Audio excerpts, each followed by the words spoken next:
In the summer of 2023, a routine garage sale in suburban Minneapolis would uncover evidence of a century-old mystery that had remained hidden in plain sight. Rebecca Martinez, a freelance journalist specializing in local history, purchased a small photo album for $12 from the estate of Martha Henley, an elderly recluse who had guarded its contents for decades. The album contained dozens of family photographs spanning the early 1900s through the 1920s, documenting the everyday lives of what appeared to be a prosperous American family. Most images showed typical scenes of the era: formal portraits, holiday celebrations, and outdoor gatherings that captured the essence of middle-class life during the Progressive Era. One photograph, however, would prove to be far more significant than its innocent appearance suggested. Dated July 4, 1912, the image showed a family of 5 enjoying what appeared to be the perfect Independence Day picnic in a wooded area. The father, dressed in his crisp white shirt and suspenders, sat beside his wife, who wore an elaborate hat fashionable for the period. Their 3 children, ranging in age from 5 to 15, were arranged around a checkered picnic blanket laden with food and patriotic decorations. The scene radiated pure Americana, a snapshot of family happiness during an era when such gatherings represented the pinnacle of domestic bliss. The photographer had captured not only the family's joy but also the natural beauty of their surroundings, with towering oak trees providing dappled shade and a small stream visible in the background. But this photograph held a secret that would remain undetected for over a century, hidden among the shadows of the tree line, waiting for someone with the right combination of curiosity and attention to detail to uncover its disturbing truth. What Martha Henley had described as better left forgotten was about to be brought into the harsh light of modern investigation. When Rebecca Martinez began her detailed examination of the 1912 picnic photograph, she was simply following standard practice for historical documentation. Using a professional magnifying glass, she methodically cataloged every visible detail: the family's clothing, the food items on the blanket, the surrounding landscape, and the technical aspects of the photography itself. The image quality was impressive for amateur photography of 1912, suggesting that someone with considerable skill had composed the shot. The depth of field captured both the family in sharp focus and the background scenery with remarkable clarity, allowing for detailed examination of elements that the original viewers might have overlooked. As Martinez's magnifying glass swept across the tree line behind the family, she made a discovery that would transform this seemingly innocent family portrait into potential evidence of something far more sinister. Partially concealed behind the thick trunk of an oak tree, barely visible in the natural shadows, was the unmistakable silhouette of another person. This figure was clearly not part of the family gathering. Positioned approximately 30 feet behind the picnic blanket, the individual appeared to be deliberately hiding while maintaining visual contact with the family. Only portions of the person were visible: part of a dark coat, what appeared to be a hat pulled low over the face, and most disturbingly, one eye that seemed to be staring intently at the unsuspecting family. The person's posture suggested they were crouching or kneeling behind the tree, a position that would keep them completely hidden from the family's perspective while providing an unobstructed view of the picnic proceedings. The deliberate nature of this concealment was unmistakable. This was not an accidental inclusion in the photograph's frame. The contrast between the family's obvious joy and relaxation and the sinister presence of the hidden watcher created a psychological tension that transcended the centuries separating the photograph from its discovery. Martinez realized she was looking at evidence of surveillance that predated the family's awareness by over 100 years. Martinez's investigation began with identifying the specific location captured in the 1912 photograph. The distinctive geological features visible in the background, particularly the rock formations near the stream and the characteristic arrangement of mature oak trees, led to Minnehaha Park in Minneapolis, a popular recreational destination during the early 20th century. Historical records from the Minneapolis Park Board confirmed that this area had been a favored location for family picnics, especially during patriotic holidays like Independence Day. The specific spot where the family had gathered was known locally as Whispering Grove, a secluded area approximately half a mile from the main picnic pavilions. This location choice was significant for several reasons. While Whispering Grove provided the privacy and natural beauty that made it attractive for intimate family gatherings, its isolation also meant that the family would have been alone and vulnerable. The nearest other picnickers would have been too distant to provide assistance or witness any unusual activity. Research into the park's history revealed that Minnehaha Park had experienced several unexplained incidents during the 1910s. Police reports from the Minneapolis Historical Society documented complaints from families about feeling watched during their outings, though no concrete evidence had ever been found to substantiate these concerns. The 1912 photograph now provided the first visual evidence that these reports might have been legitimate. Someone had indeed been watching families during their private moments, using the natural cover of the park's wooded areas to observe without detection. Further investigation into the photograph's technical aspects revealed additional disturbing details. The camera position and angle suggested that the photographer was either unaware of the hidden figure or had deliberately chosen not to alert the family to their observer's presence. This raised questions about whether the surveillance was coincidental or part of a larger pattern of predatory behavior. The implications were becoming clear. What appeared to be a joyful family picnic had been conducted under the unwitting observation of someone whose motives remained unknown, but whose methods suggested careful planning and deliberate concealment. Martinez's discovery prompted her to contact the Minneapolis Police Department's Historical Crimes Division, where Detective James Sullivan had spent 15 years investigating cold cases. When Martinez presented the photograph and her findings, Sullivan immediately recognized the potential significance of the evidence. The detective's files contained troubling information about Minnehaha Park during the 1910s that aligned perfectly with Martinez's discovery. Between 1910 and 1915, 7 families had reported disturbing experiences during picnics in the park's more secluded areas. These reports described the sensation of being watched, unexplained sounds in the woods, and in 3 cases, the discovery of evidence that someone had been observing their activities from concealed positions. More significantly, Sullivan's files documented 3 missing persons cases from the same time period, all involving individuals who had last been seen in or near Minnehaha Park. The first case, from August 1912, just 1 month after the photograph was taken, involved Thomas Chen, a 34-year-old banker who had gone for a morning walk in the park and never returned home. The second disappearance occurred in September 1913, when Maria Kowalski, a 28-year-old teacher, vanished after telling her roommate she was meeting someone for a picnic at Minnehaha Park. Her body was never found, and the identity of her companion was never established. The third case, from June 1915, involved the Hendricks family, parents and 2 children, who disappeared entirely after setting out for a Sunday afternoon picnic. Their buggy was found abandoned at the park's entrance, but despite extensive searches, no trace of the family was ever discovered. Detective Sullivan's analysis of these cases revealed disturbing patterns. All disappearances occurred during daylight hours in areas of the park that provided natural concealment from other visitors. In each case, the missing persons had chosen secluded locations similar to Whispering Grove, where the 1912 photograph was taken. Most chilling was the discovery that in all 3 missing persons cases, witnesses reported seeing a figure in dark clothing observing the park's visitors from concealed positions among the trees.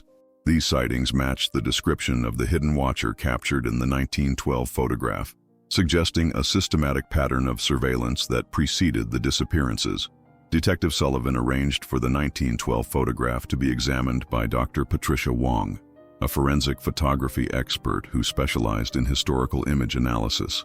Using modern digital enhancement techniques, Dr. Wong was able to reveal details that had been invisible to the naked eye for over a century. The enhanced analysis of the hidden figure provided disturbing new information. Computer enhancement revealed that the person behind the tree was wearing what appeared to be a long dark coat, unusual attire for a summer day in July. More significantly, the figure's positioning and body language suggested someone with experience in surveillance techniques, maintaining a posture that maximized concealment while preserving visual contact with the target. Dr.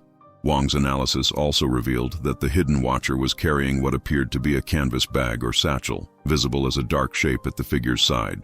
The size and positioning of this object suggested it contained supplies, indicating that this was not a casual encounter, but a planned observation session.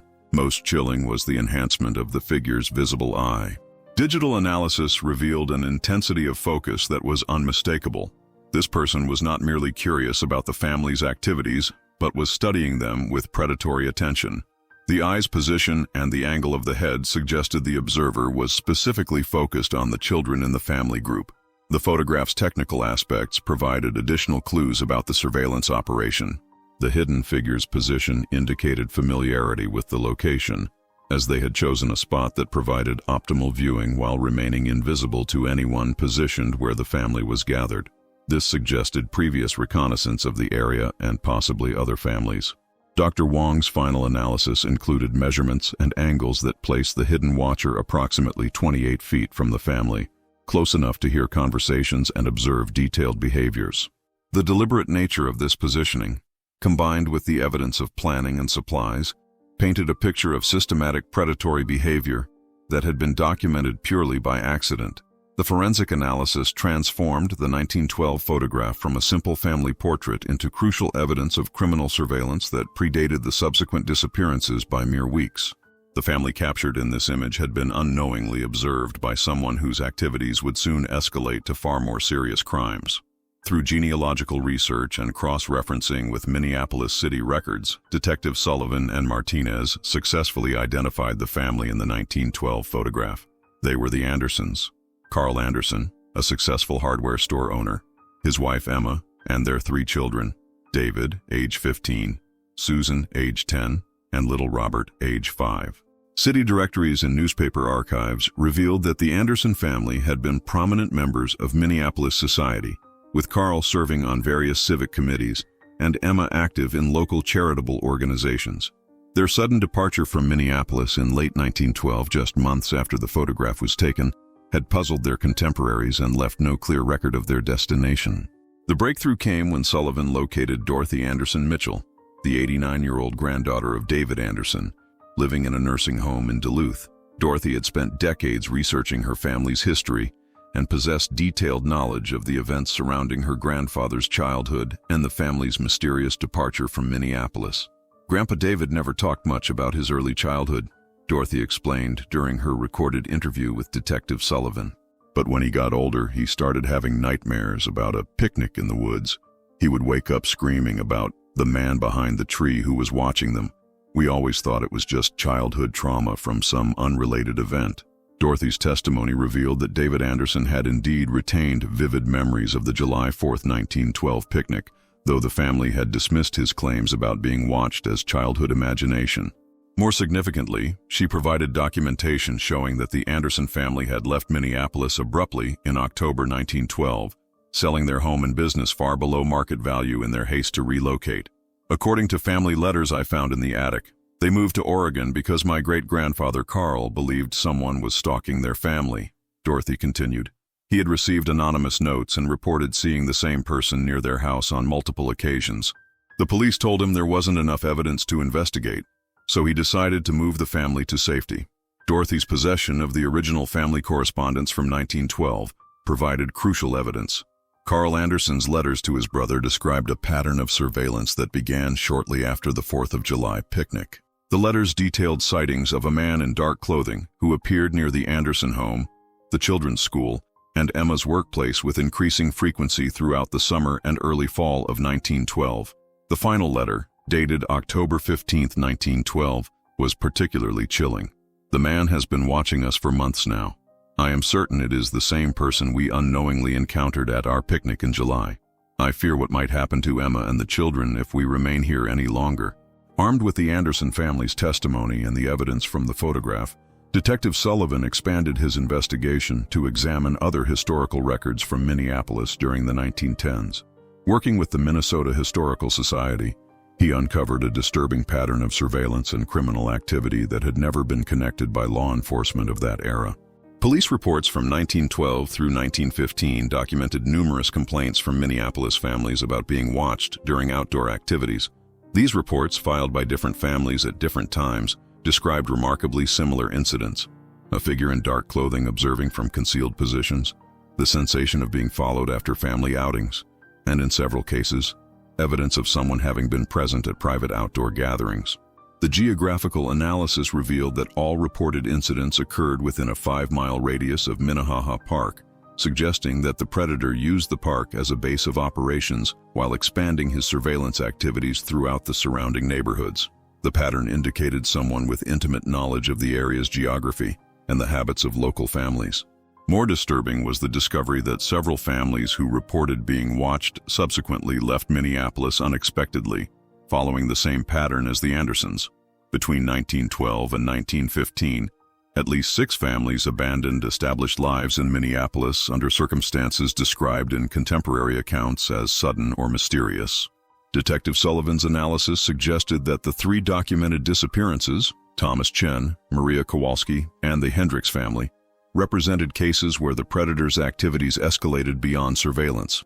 The missing persons had apparently encountered their observer in circumstances that prevented their escape, while families like the Andersons had been fortunate enough to recognize the danger and flee before becoming victims. The 1912 photograph provided the missing link that connected these disparate incidents into a coherent pattern of predatory behavior. The hidden figure behind the tree represented a criminal who had operated with impunity for years, using sophisticated surveillance techniques to select and stalk his targets. Contemporary newspaper accounts, when examined through the lens of this new evidence, revealed additional clues. Editorial pieces from 1913 and 1914 had commented on the exodus of families from certain Minneapolis neighborhoods, attributing the departures to economic factors. The reality, as the evidence now suggested, was that a predator had been systematically terrorizing families throughout the city's park system. Detective Sullivan's investigation reached a crucial turning point when he decided to apply modern forensic techniques to the historical evidence. Working with the Minnesota Bureau of Criminal Apprehension, he arranged for advanced digital analysis of not only the 1912 photograph, but also other physical evidence that had been preserved in the cold case files. The most significant breakthrough came from analysis of letters and notes that had been preserved in the missing persons files. Using modern handwriting analysis and paper chemistry techniques, forensic experts were able to establish connections between evidence from different cases that 1910s-era investigators had missed. Anonymous threatening letters received by the Anderson family in 1912 showed handwriting characteristics identical to notes found at the scene of Maria Kowalski's disappearance in 1913. The paper used for all the notes came from the same manufacturer, and chemical analysis revealed that the ink was from a specific type of fountain pen popular during that era. More significantly, modern DNA extraction techniques were applied to envelope seals and paper fibers from the preserved evidence.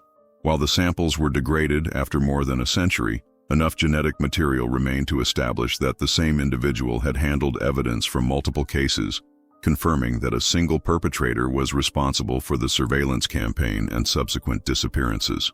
The forensic analysis also revealed that the predator had been meticulous in his record-keeping. Water damage to one of the preserved letters exposed underlying impressions that suggested the anonymous notes were copies. The perpetrator had been keeping drafts or records of his communications with targeted families. Modern photographic enhancement of the 1912 image revealed additional disturbing details about the hidden figure's equipment and preparation.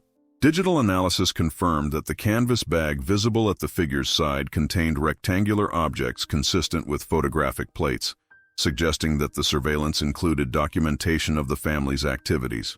Most chilling was the discovery that the predator's position behind the tree had been carefully prepared. Enhanced examination revealed evidence of disturbed vegetation and what appeared to be a deliberately cleared sightline, indicating that this location had been used multiple times for observation purposes. The forensic evidence painted a picture of a sophisticated criminal operation that far exceeded the investigative capabilities available to law enforcement in the 1910s. The predator had used systematic surveillance, detailed record-keeping, and possibly photographic documentation to select and track his victims over extended periods. By early 2024, Detective Sullivan's investigation had assembled enough evidence to formally reopen the 3 missing persons cases from the 1910s as connected homicides. The 1912 photograph, combined with modern forensic analysis and historical research, provided the foundation for what became known as the Minnehaha Park Predator case. The investigation's findings were presented to the Minneapolis Police Department's Cold Case Review Board, which officially linked the disappearances of Thomas Chen, Maria Kowalski, and the Hendricks family to a single perpetrator. While the identity of the predator remained unknown due to the passage of time, the evidence clearly established that a serial criminal had operated in Minneapolis during the 1910s.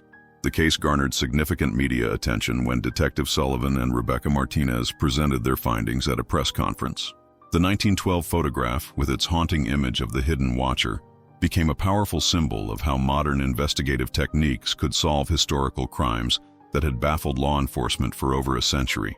Dorothy Anderson Mitchell, now 90 years old, attended the press conference from her nursing home via video conference. "My grandfather David was right all along," she stated. "He really did see the man behind the tree, and his family really was in danger. I'm grateful that after all these years, someone finally believed his story and found the evidence to prove it." The Minnesota Historical Society created a permanent exhibit featuring the 1912 photograph and the story of how it solved a century-old mystery. The exhibit emphasized how seemingly innocent historical artifacts could contain evidence of long-forgotten crimes, encouraging other families to examine their historical photographs and documents for similar clues. Professional genealogists and cold case investigators across the country began re-evaluating historical photographs in their possession, leading to several other discoveries of evidence that had been hiding in plain sight for decades. The Minnehaha Park case became a model for applying modern forensic techniques to historical criminal investigations. Most importantly, the investigation provided closure for the descendants of the missing persons. While Thomas Chen, Maria Kowalski, and the Hendricks family were never found, their families finally had confirmation that their relatives had been victims of criminal activity rather than voluntary disappearances. The resolution of the Minnehaha Park predator case demonstrated the power of combining historical research with modern investigative techniques. Rebecca Martinez's accidental discovery of the 1912 photograph at a garage sale had revealed a criminal conspiracy that had remained hidden for 111 years, providing justice for victims whose stories had been forgotten by history. The case established new protocols for examining historical evidence in cold case investigations. Police departments across the United States began partnering with local historical societies to review archived materials for potential forensic evidence, leading to the reopening of dozens of unsolved cases from the early 20th century. Dr. Patricia Wong published her forensic analysis of the 1912 photograph in the Journal of Forensic Photography, establishing new standards for extracting evidence from historical images. Her techniques were adopted by law enforcement agencies worldwide, proving that even century-old photographs could yield DNA evidence and other forensic materials when properly analyzed. The Minnehaha Park case also highlighted the importance of preserving family photographs and documents. Martha Henley's decision to keep her family's photo album, despite describing its contents as better left forgotten, ultimately provided the key evidence needed to solve multiple murders and give peace to surviving family members. Rebecca Martinez continued her work as a historical journalist but now specialized in cold case research, helping law enforcement agencies across the Midwest examine historical evidence for criminal connections.